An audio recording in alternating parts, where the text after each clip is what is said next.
I'm Nancy Mosinski, and I had improv for women at Anne's Haven. I had always had people tell me that, oh, you're so funny, you should go into comedy, which I had no clue, like, what that really meant at the time. Like, I was in high school, I had no idea. But yeah, so I ended up, like, one day, I think I had heard of Second City somehow, and so I called 411, and for the kids, that's how you would get information before the internet.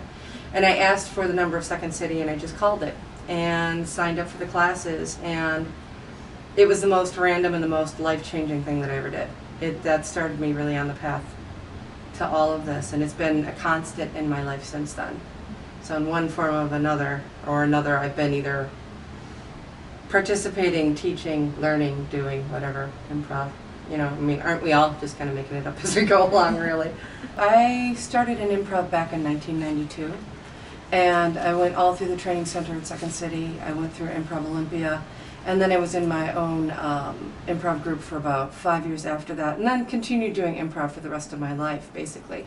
And so I actually lived just like a few blocks away from here, and I just happened to be taking a walk over to Portage Park, and I went past Anne's Haven. I looked in, and I'm like, oh, that's really cute. Like, what is that?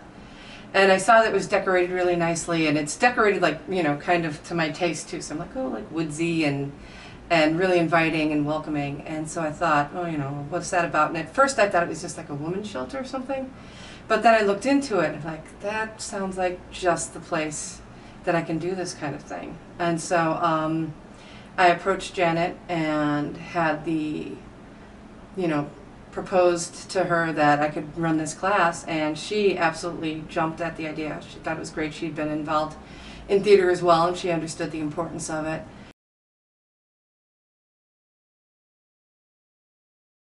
I felt that there wasn't a place that really was a safe space for women to be. I feel that,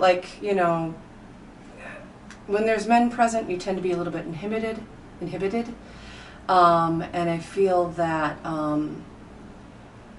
I don't know, like sometimes in the world it felt like women are just kind of made to be catty and not supportive of each other.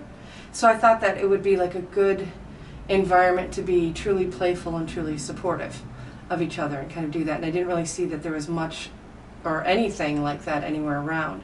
It's so amazing to see people. Improv in general, I think, really puts people in touch with that playful side of yourself that I think you tend to put aside as you become older. Because everything, like when you see children, walking down the street, there's like all this superfluous movement and fun and energy that, like, as an adult, you have to be more restrained and refined, and you don't just like wiggle your arms or do something because it's fun. Like, that just looks silly. You just don't do that. And I think as you lose that sense of playfulness, you lose that sense of wonder. And I think most beings and people learn by playing. So if you stop learning, you stop playing, you stop learning. So, it just made sense to kind of get people back in touch with that. And it was really, really transformative. And you see, like, so many people would take a class like this, not because they're theater types, but because they'd say, well, I'm really shy and I really kind of want to get comfortable in my own skin, or I'm a teacher and I want to feel more confident in front of my students, or I just want to have fun. And so it got to be a group of really talented, really amazing women, and they just bonded beautifully, and every week it was like this wonderful discovery and play session that was just absolutely safe and utterly enchanting. So, and Anne's just really made that possible. One of the main rules is yes and. So it's the concept of yes and. What that means is that when you're in a scene, you don't know what